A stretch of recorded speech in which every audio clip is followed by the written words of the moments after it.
আমাদের সামনে বিগত বছরের কাট অফ কেমন ছিল আর এই বছরের কাট অফ কেমন যেতে পারে। আমরা ওভারঅল প্রায় 10 থেকে 11 হাজার শিক্ষার্থীর উপর যে এক্সিট পোল করেছিলাম এবং আমরা যে সমীক্ষা করেছিলাম অফলাইন প্লাস অনলাইন, তার ভিত্তিতে আমরা একটা কাট অফ রেডি করেছি। তো সেটা সম্পূর্ণই আনুমানিক, কিন্তু আমরা কিন্তু অনেক বিচার বিশ্লেষণ করে করেছি। তো তার ব্যাখ্যা এখানে করিনি, যেহেতু শর্ট ভিডিও। তো দেখুন, আপনার এখানে কাট অফ জেনারেলদের জন্য 29.031 গিয়েছিল। আর এদিকে আপনার এসসিদের জন্য গিয়েছিল 25 দশমিক কত 886। তারপর এসটিদের জন্য গিয়েছিল 22, মানে 22.840। আর এদিকে ওবিসি এদের জন্য গিয়েছিল 27, 27.613। আর ওবিসি বিদের জন্য গিয়েছিল 28.478, সরি 471। তো দেখুন, বিগত বছরে তো ইডাব্লিউএস ছিল না, তো কম্পিটিশন তুলনামূলক খুবই কম ছিল। তো আপনারা যারা এই কাট আপের সঙ্গে তুলনা করছেন বর্তমানের সঙ্গে, তা কিন্তু হবে না, কারণ এই বছর কিন্তু কাট আপ যথেষ্ট হাই হবে, কারণ কম্পিটিশনও চূড়ান্ত পর্যায়ে যেতে চলেছে। আমরা ধরে নিয়েছি, আমরা যে অ্যাজামশন পোল বা এক্সিট পোল করেছি, সেখানে আমরা ধরে নিয়েছি আনুমানিক 45,000 ছেলেমেয়েরা শিক্ষার্থীরা বসবে। তো এখান 3:1 করে হচ্ছে গড়ে। তো আরও অনেক কিছু হিসাব আছে, সেই হিসাবগুলো আর দেখাচ্ছি না। তো আমরা আমাদের যে সমস্ত অভিজ্ঞ শিক্ষকরা আছে তাদের দ্বারা কিন্তু আমরা একটা কাট অফ রেডি করেছি। এখানে ইডাব্লিউএস, পিএইচ ক্যাটাগরি সমস্ত কিছু অ্যাড করে আমরা কিন্তু একটা ইয়ে করেছি। তো দেখুন, অবশ্যই ভালো লাগতে পারে বা অনেকের ভালো নাও লাগতে পারে। তো কাট অফটা আমরা সরাসরি কাট অফে চলে যাচ্ছি, একটু দেখে নিন। অবশ্যই পুরো ভিডিওটা মন দিয়ে একটু দেখবেন। নমস্কার, মিঠুন দা হেল্পলাইন এডুকেশন ইউটিউব চ্যানেলে প্রথমে সকলকে স্বাগত জানাই। দেখুন, আপনারা বিগত বছরের কাট আপটা দেখতে পেলেন, বিগত বছরে কেমন কাট আপ গিয়েছিল।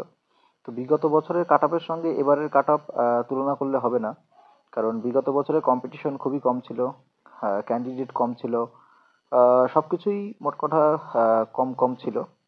তো সেই তুলনায় এই জন্য কাট আপ কম গিয়েছিল। এবারে আমরা অ্যাপ্রক্সিমেটলি ধরে নিয়েছি ন্যূনতম 45,000 ছেলেমেয়েরা বসছে, মানে 3:1 করে হচ্ছে। সব কিছু বিচার বিবেচনা করে আমরা দেখুন একটা কাট অফ রেডি করেছি। এর কাছাকাছি হয়তো থাকতে পারে, মানে এর মধ্যে থাকতে পারে আমাদের একটা অনুমান।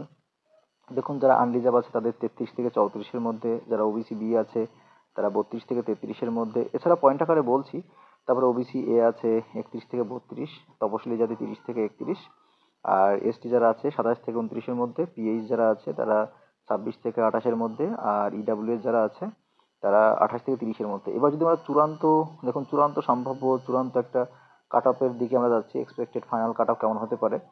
তো এখানে এই যে দেখতে পাচ্ছেন 34, তো 34 না, আমরা 33 থেকে 34-এর মধ্যে রেখেছি। 33 থেকে 34-এর মধ্যে, তো প্লাস মাইনাস 0.5 ধরে রাখুন। হ্যাঁ, মানে 34-এর উপরে যাবে না, 34-এর মধ্যেই থাকবে। আমরা বলতে চাইছি যে আপনাদের দেখা গেল 33.02 বা আপনার 33.25 এরকম যেতে পারে। আর আপনার দেখুন, যারা ওবিসি বি তাদের জন্য আমরা এখানে কাট অফ মোটামুটি 33 যাবে না, 33-এর কাছাকাছি। হ্যাঁ, ধরে নিন আপনার ওই 32.50 বা 32.50 বা 32.75 এরকম কাট অফ আসতে পারে। আর যারা ওবিসি এ ক্যাটাগরি আছে তাদের আমরা দেখুন এখানে কাট অফ ধরেছি 31.50, অর্থাৎ ওই 31-এর কাছাকাছি বা 31-এর থেকে সামান্য বেশি এরকম কাট অফ হতে পারে। তবে ওবিসি এ আর বি একটু ডিফারেন্স হতে পারে, কারণ অনেক চেঞ্জ হয়েছে, এখানে একটু উলটপালট হলেও হতে পারে।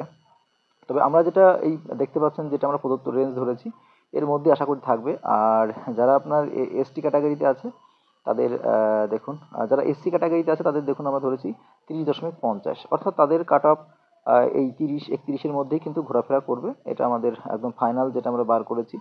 তারপরে এসটি ক্যাটাগরি যারা আছে তাদের দেখুন আমরা এখানে বার করেছি, এসটি ক্যাটাগরিদের আমরা 28 ধরেছি, 28 সামথিং, 28.25 হতে পারে, 28.35 হতে পারে, এরকম হতে পারে।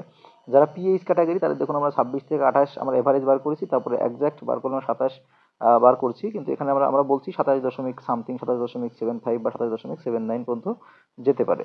আর ইডাব্লিউএস ক্যাটাগরি দেখুন আমরা এভারেজ যেটা বার করেছি, এভারেজ রেঞ্জ 28 থেকে 30-এর মধ্যে, আর সেখানে 29 আমরা 29.30 বা 29.50 মতো যেতে পারে।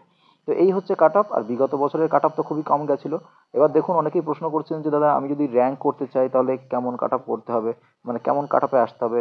দেখুন, কাট অফের থেকে তো যত বেশি নম্বর হবে তত আপনার র্যাঙ্কটা ভালো হবে। আর নিজের জেলায় চাকরি করতে গেলে অবশ্যই আপনাকে ডিস্ট্রিক্ট ওয়াইজ র্যাঙ্ক করতে হবে। হ্যাঁ, তো এই ধরনের ভিডিও পাওয়ার জন্য অবশ্যই আমাদের চ্যানেলটি সাবস্ক্রাইব করে বেল আইকনটি প্রেস করে রাখবেন। আর কোনো প্রশ্ন থাকলে অবশ্যই কমেন্ট বক্সে জানাবেন। আবার বলছি, আমরা যে রেঞ্জটা দিয়েছি আশা রাখছি এই রেঞ্জের মধ্যেই কাট অফটা থাকা উচিত বা আশা রাখছি থাকবে।